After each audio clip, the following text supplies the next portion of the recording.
Okay, quick story time.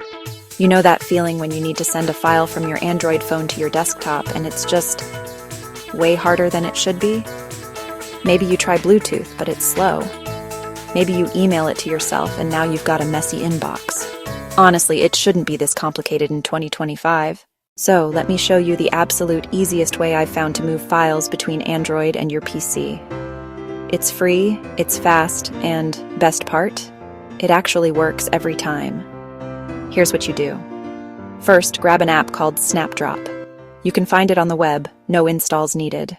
Just open snapdrop.net on your phone and do the same on your desktop. Both devices need to be on the same Wi-Fi network, but that's it. Seriously, no accounts, no passwords, nothing.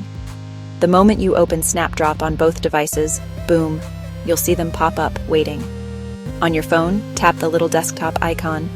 Pick whatever file you want. Photos, videos, PDFs, whatever. Hit send.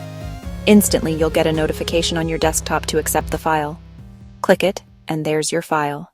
No cables, no cloud storage, no third-party signups.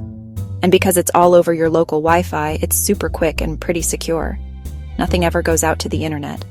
I've literally used this to send huge videos, like 4K clips, between my phone and my laptop, and it just works. Now a couple quick tips to make it even smoother. If you want to keep Snapdrop handy, just save the site as a shortcut on your home screen.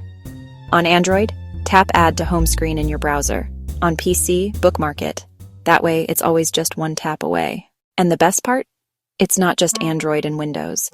Snapdrop works with pretty much any device. iPhones, Macs, Linux, whatever. Anything with a web browser. So, next time you need to move those vacation photos, work docs, or whatever it is, skip the headache. Open Snapdrop, drop your file, done. If this helped save you a little frustration, hit that like button. And if you want more simple tech tips, you know what to do. Subscribe. Thanks for watching, and I'll catch you in the next one.